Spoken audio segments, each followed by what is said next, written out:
নমস্কার, কেমন আছেন সবাই? আশা করছি সবাই খুব ভালো আছেন আর আমরাও খুব ভালো আছি। ফাইনালি দুটো ট্রেন আমরা চেঞ্জ করে এখানে ওকায়ামাতে এলাম। আর প্রচণ্ড টায়ারসাম ছিল কারণ অনেক ভোরবেলায় উঠতে হয়েছে আমাদের। তারপরে একটু ঝিমুনিও লাগছিল, বল ঘুম আসছিল। সকাল 5টার সময়তে উঠে -3 ডিগ্রিতে রেডি হয়ে বেরিয়ে আসতে অসুবিধা হয়, কিন্তু ওখানে আমার একটা খুব ভালো প্রিফেকচার। আর এখানে নেমে ভালো লাগছে। হ্যাঁ, এটা আমাদের প্রথমবার আর কি অন্য প্রিফেকচারে আসা। তাও এটা আমাদের প্রথমবার অন্য প্রিফেকচারে আসা। এর জানি না আমি, এর হয়তো গেছে, কিন্তু আমার এটা প্রথমবার। ওকায়ামা স্টেশনটা দেখলাম বেশ বড়, আর নানান ধরনের ট্রেনও দেখলাম। এত সুন্দর সুন্দর সব ট্রেনগুলো, সাথে অনেকগুলো শিনকানসেনও দেখলাম। শিনকানসেন হলো জাপানের ট্রেন। এখানে বুলেট ট্রেনকে শিনকানসেন বলা হয়। ওকায়ামা স্টেশনটা ছিল এতটাই বড়, আর কোন দিকে বেরোবো এক্সিট গেট আমাদের খুঁজে পেতে বেশ বেগ পেতে হয়েছে। নিচে যে আন্ডারগ্রাউন্ডের প্ল্যাটফর্মটা ছিল, আমরা ওখানে বেশ কয়েকবার হাতড়ে তারপর আমরা এক্সিট গেট খুঁজে পেয়েছিলাম। জাপানের এই রকম বড় বড় স্টেশনগুলো খুবই কনফিউজিং হয়, বোঝাই যায় না কোন দিকে বেরোতে হবে। নর্থ গেট, সাউথ গেট, কত রকমের এক্সিট গেট থাকে এদের। যাই হোক, আমরা তো এক্সিট গেট থেকে বেরোলাম। এরপর আমরা যাচ্ছি লাঞ্চ করতে, কারণ আমাদের পৌঁছাতে পৌঁছাতে বেশ সময় হয়ে গেছে লাঞ্চের। তো চলুন লাঞ্চটা সেরে আসি। আমরা দুজনে যেখানেই যাই আমরা পছন্দ করি রামেন খেতে সেই জায়গার। তো এখানে এসেও অন্যথা হয়নি, আমরা দুজনেই দুরকম রামেন নিলাম। ও হ্যাঁ, এই রেস্টুরেন্টটাও ছিল আন্ডারগ্রাউন্ডে। এটা খুঁজে পেতেও আমাদের বেশ বেগ পেতে হয়েছে। তার উপর লাঞ্চের টাইমও ছিল, আর ছিল প্রচণ্ড ভিড়।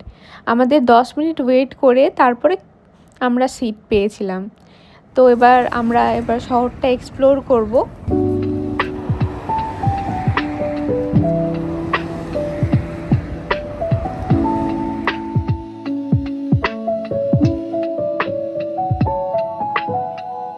সবকিছু বইতে বইতে বইতে বইতে কি বলবো আমি। যাই হোক, আমরা এলাম ওকে আমার ইয়েতে, তারপর আমরা বেরিয়ে একটা রামেন শপ দেখে একটুখানি খুঁজতে সময় লাগলো আমাদের, কারণ আন্ডারগ্রাউন্ডে এখানে ম্যাক্সিমামই আর কি সবগুলো, ওপরে ভিড় কমানোর জন্য। তো খুঁজে গেলাম, বসে আমরা একটুখানি রামেনে মানে লাঞ্চটা আমরা সারলাম। দিয়ে এখন আমরা ওকায়ামা কাসেল আর কোরাকুয়েন গার্ডেন বলে একটা খুব ভালো জায়গা আছে, একই সঙ্গে দুটো এক্সপ্লোর করতে যাচ্ছি।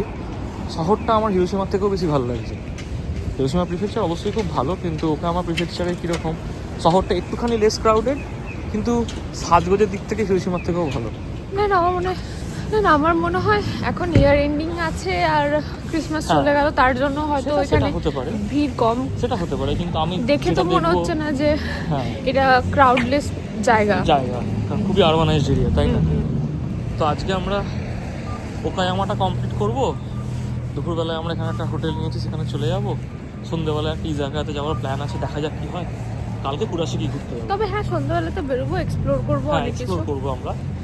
এই ব্যাগগুলো রেখে অ্যাটলিস্ট হোটেলে, এই ব্যাগ নিয়ে এক্সপ্লোর করা যাচ্ছে না, খুব কঠিন।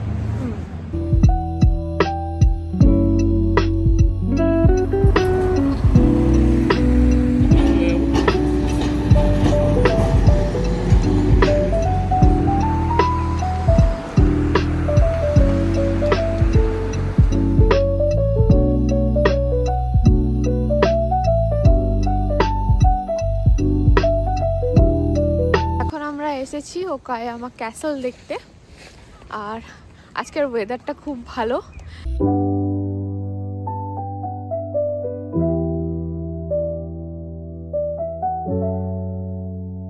ওই যে দেখা যাচ্ছে ক্যাসেলটা, ওটা হচ্ছে ক্রো ক্যাসেল, ব্ল্যাক কালারের ক্যাসেল ওটা।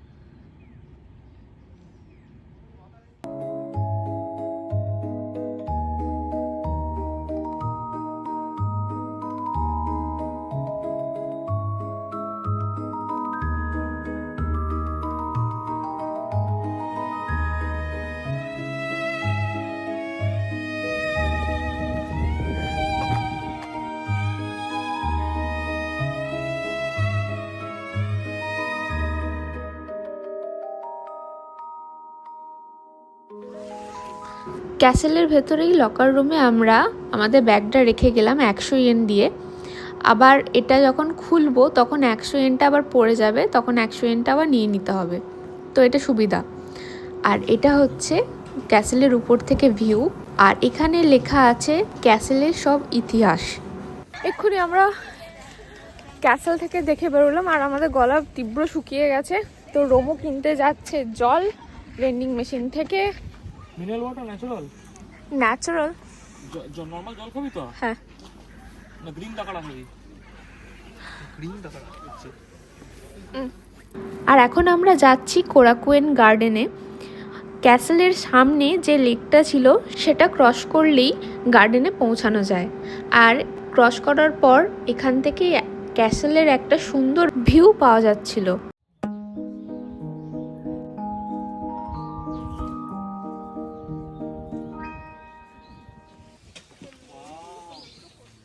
আমরা এখন এলাম কোরাকুয়েন গার্ডেনে।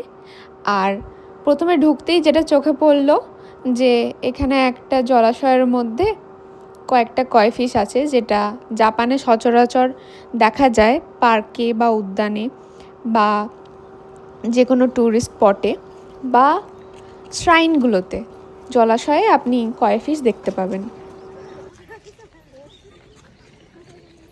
তোর অসাধারণ লাগছে, এত সুন্দর একটা গার্ডেন। তো আমরা তো শুভর ব্যাকপ্যাকটা লকারে রেখে এসেছিলাম, আর আমার ব্যাকপ্যাকটা ও ক্যারি করছিল, কিন্তু আমি বলেছিলাম যে একটা ডাফেল ব্যাগ ক্যারি করতে, তাহলে তো দুটো ব্যাগের প্রয়োজন হতো না। আর এখানে আমাদের মধ্যে সেই কথাটাই হচ্ছিল। ও সুটকেস নিয়ে এসেছে আর আমাদের দুটো লাগেজে ও ডাফেল ব্যাগ আনতে ওকে, সেটাও আনলো না। তার বাদে দুটো আমাদের ব্যাগ। বেশ করেছি, ওদিকে ওঠ। তোকে তো বইতে হচ্ছে না, বইছি তো আমি। তোমার কিছু প্রবলেম কিসে?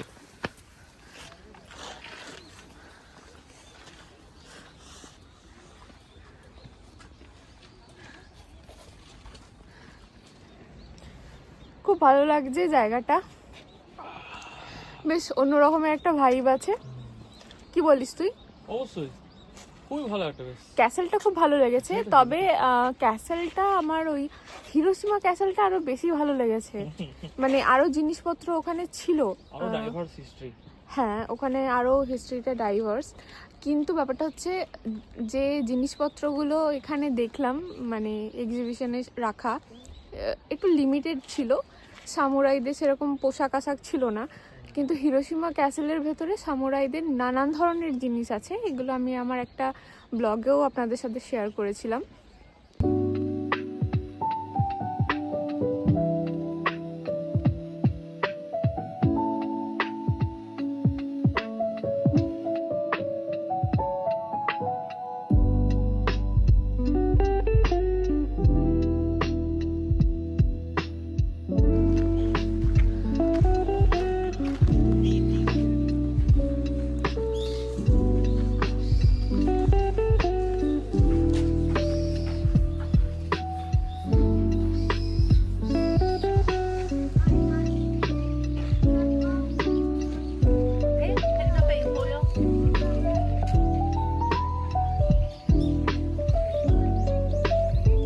প্রথম যখন জাপানে এসেছিলাম তখন এই ফুলগুলোকে দেখে ভাবতাম এগুলো নাকি গোলাপ ফুল। তুই না? আমি ভাবতাম।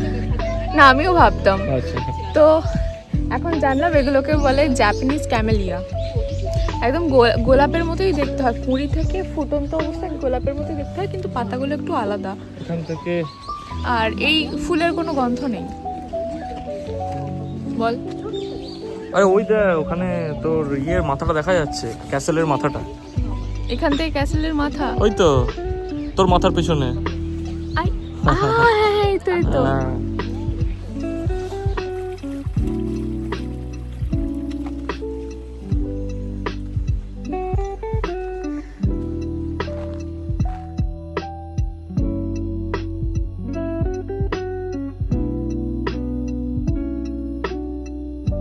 আমরা বেরিয়ে যাচ্ছিলাম, হঠাৎ করে সারস পাখির মতো ডাক পেলাম।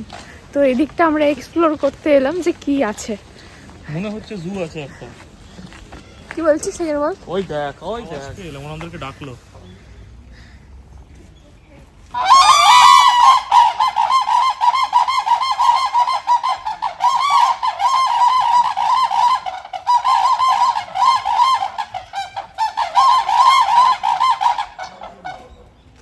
ডাকে না আওয়াজ পেলে আমরা চলে যেতাম। আমরা আসতাম না, আমরা কি করে বুঝবো যেখানে একটা কোণের মধ্যে একটা এরকম ছোট্ট একটা ইয়ে করে রেখেছে, তাই না? পাখির খাঁচা করে রেখেছে। ডেকে আমাদেরকে ডাকলো যে দেখবি আয়, তাই আমরা এলাম। তো আমাদের আসলে খুব টায়ারসাম ডেই গেল বলতে হবে, কারণ আমরা অনেক ভোরবেলা উঠেছি তো এই শীতে, তার মধ্যে সকাল 7টায় বেরিয়ে ট্রেন ধরে 3 ঘন্টার মতন ট্রাভেল করে এখানে এসে ভালো লাগলো ঘুরে। কাসেলটা যথেষ্ট ভালো, কিন্তু কাসেলটার এক্সটেরিয়ারটা যতটা বেশি আকর্ষণীয়, ইন্টেরিয়ারটা ঠিক ততটা আকর্ষণীয় আমাদের দুজনের লাগেনি। আই মিন ঠিক আছে, একটা হিস্টোরিক্যাল ক্রোনোলজি তুলে ধরেছে ওরা ওকায়ামা প্রিফেকচারের, এটার স্থাপত্য এবং তারপরে যুদ্ধ এবং এটসেট্রা এটসেট্রা। কিন্তু তার সঙ্গে কোরাকুয়েন গার্ডেন যেটা, সেটা খুব সুন্দর। গার্ডেনটা আমরা একটা প্রপার ট্যুর করলাম, ভালো লাগলো, ওয়াকিং ট্যুর করলাম। এবার আমরা এতটা বেশি টায়ার্ড হয়ে গেছি যে আর এখন এক্সপ্লোর করতে পারছি না। আমরা হোটেলের দিকে রওনা হলাম। তো আমরা হোটেলে যাচ্ছি এখন। হ্যাঁ, একটু রেস্ট নেব, একটু ঘুমোতে পারলে ভালো হয়। হ্যাঁ, তার একটু ফ্রেশ হয়ে রেস্ট নেব, তারপরে ভাবছি সন্ধ্যাবেলা আবার বেরোবো। সন্ধ্যাবেলা এই নাইট শহরটা কেমন দেখতে লাগে রাত্রেবেলা, হ্যাঁ সেটা দেখতে বেরোবো। সিটিটার নাইট লাইফটা আমরা এক্সপ্লোর করতে বেরোবো রাত্রেবেলা। হ্যাঁ, প্রপার নাইট লাইফ দেখবো না, মানে লেট নাইট পর্যন্ত থাকবো না, বাট ইয়েস। হ্যাঁ, তো বেরোবো আমরা একটু। তো চলুন হোটেলে গিয়ে আপনাদের সাথে দেখা হচ্ছে। দেখছি এরকম বাইসাইকেল রাখা আছে, এখানে বাইসাইকেলকে জিতেনছা বলে, জিতেনছা রাখা আছে। তো এখানে আপনি ভাড়া করে সাইকেল নিতে পারবেন। আইসি কার্ড দিয়ে, এই যে এখানে কার্ড দিয়ে পেমেন্ট করে আপনি এখানে টাচ করে সাইকেলটা আনলক করে নিতে পারবেন। আর বিভিন্ন জায়গায় সাইকেলের স্টপ আছে, আপনি সাইকেল নিয়ে সেই স্টপগুলোতে সাইকেল ডাম্প করে দিতেও পারবেন। তো এই শহরে এই সিস্টেমটা আমার খুব ভালো লাগলো।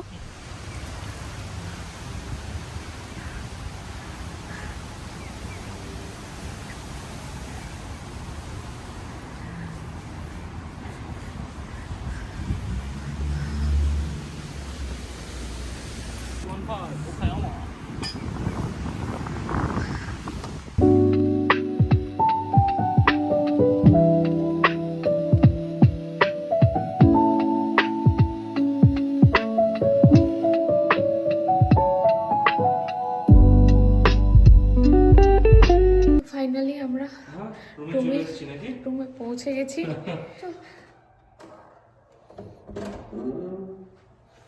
ভেতরে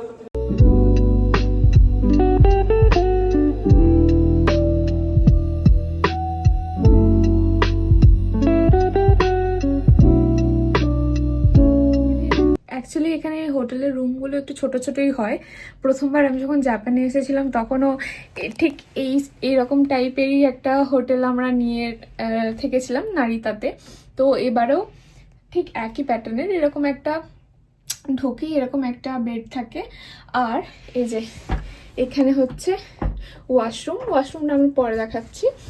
আর অ্যাকচুয়ালি এইখানে করে একটা ওয়ার্ড্রপ থাকে যেখানে জিনিসপত্র লাগেজ টাগেজ রাখা হয়, কিন্তু এই রুমটাতে এটা দেওয়া নেই। আর সামনে একটা মিরর আছে, দেখাচ্ছি। এই যে সামনে মিরর, তো এখান থেকে ঢুকতেই সামনে মিরর, আর পেছন দিকে বাথরুম, আর এখানে একটা ছোট্ট টিভি, আর এই যে বেড। তো টিভিটা তো দেখা হবে না। আর এরকম একটা মিরর দেওয়া আছে সুন্দর। হ্যালো, এখানেও একটা মিরর আছে। আর এটা একটা লাইট দেওয়া আছে, এখানে রেডি হওয়া যাবে খুব সুন্দরভাবে। আর টিস্যু বক্স, আর এখানে একটা ছোট্ট ফ্রিজ দেওয়া আছে। ওকে, ফ্রিজে তেমন কিছু নেই। ওকে, এখানে রেফ্রিজারেটরের অন অফ করার বাটন আছে। আর এদিকে আছে ফ্লোর লাইট আর রুমের লাইটের সুইচ। আর পাশের এটা কি লেখা আছে জাপানিজে আমি বুঝতে পারছি না, তাই ওটা থাক, ওটা আমি পরে ট্রান্সলেটর দিয়ে দেখে নেব। আর নিচের দিকে আছে দুটো প্লাগ পয়েন্ট।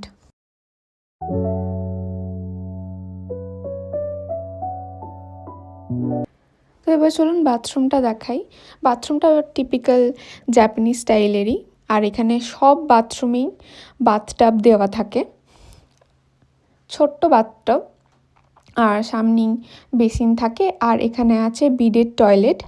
এখানে এটা একটা সুবিধা জাপানে, এটা সব জায়গায় বিডেড টয়লেট করা থাকে। টয়লেট সিট গরম হয়, আর বিভিন্ন ধরনের সুইচ থাকে জলের ফ্লো কমানো বাড়ানো, এরকম করা থাকে। তো এটা একটা সুবিধা জাপানে। তো ছোট্টর মধ্যে এই হলো টয়লেট, আর শ্যাম্পু, কন্ডিশনার আর বডি ওয়াশ দেওয়া আছে, আর সামনে দেওয়া আছে একটা টিস্যু বক্স। এই হলো ছোট্টর মধ্যে আমাদের এক রাত্রি থাকার জন্য রুম।